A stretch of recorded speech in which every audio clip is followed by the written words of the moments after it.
Welcome back, YouTube, to another episode here at WILDMAN Lifts. I'm your host, WILDMAN.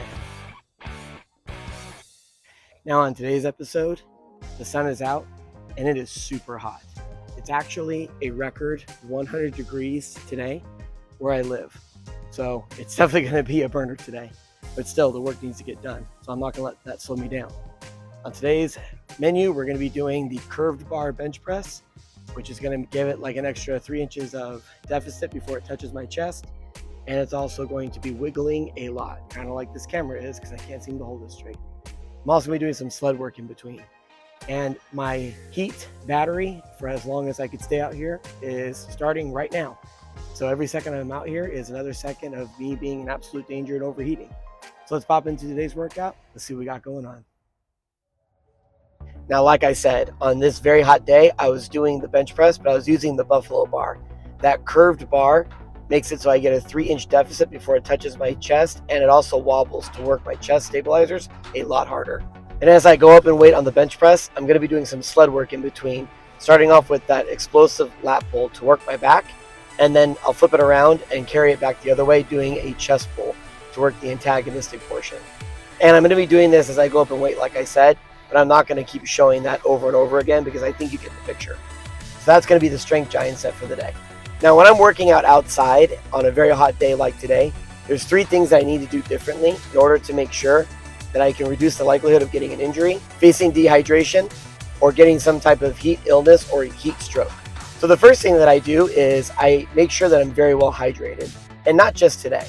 I make sure that as the days are leading up to my workout, where I know it's going to be outside, it's going to be a hot day, because I live in a world where there's technology and I can see what the weather's going to be like for the week.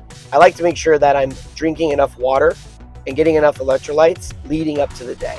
That way I don't have to worry about being dehydrated. The second thing that I'll do is I'm going to try to decrease the amount of time that I'm actually out in the sun.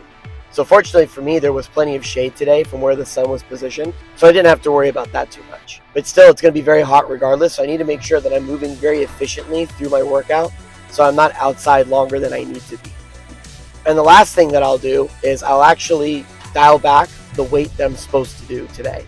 So today I actually wanted to test it on the buffalo bar and see how far I could go for a 1 rep max.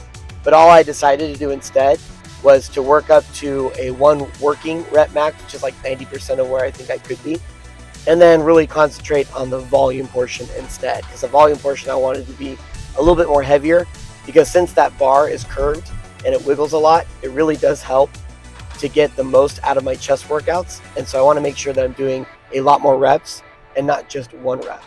And just doing those 3 tips actually helps a lot in making my workout efficiently and to not suffer some type of heat illness. Alrighty, so I'm not gonna lie, it is really hot outside and I am not used to this kind of heat. So in times like these, I like to play on the safe side and make sure that I don't get dehydrated from this heat.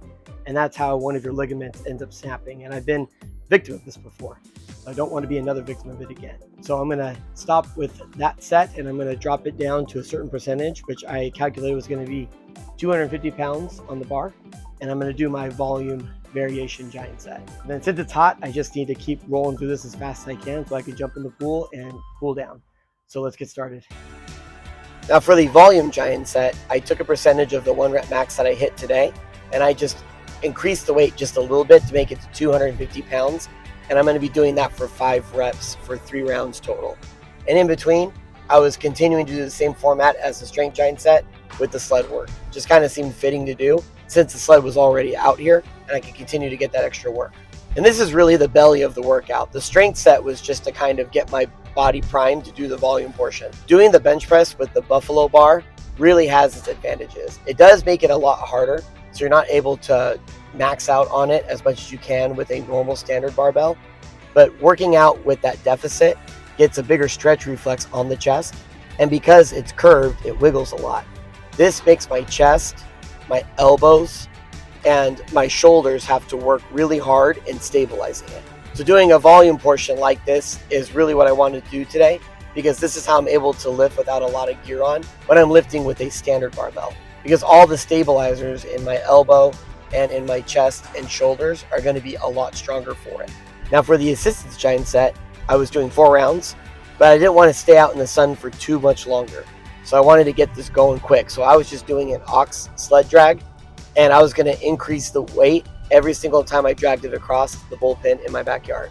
And again, typically I could do a lot more weight on the sled, particularly with the ox drag, but I just kind of wanted to finish off my shoulders and those stabilizers by doing the drag with my arms out front like that. And I wanted to pump some blood into my legs. And I can't think of anything better than a sled ox drag. It's one of my favorite sled movements to do that carries over into functional fitness very well. I had to dial down the weight a lot just because I'm outside, it's really hot, and I don't want to stay out there longer than I have to.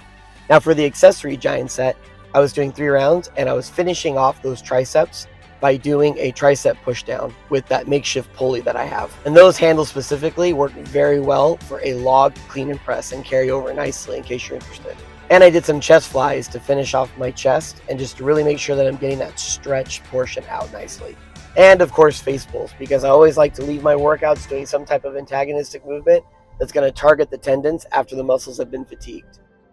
Well, I'm very fortunate that my neighbors have big trees, and so that provides a lot of shade in this area. So I was able to get a lot of sled work done, and I wasn't affected too much by the sun, but it's still very hot outside, so I was very much affected. I really appreciate everybody stopping by, and I'll see you next time. Thank you.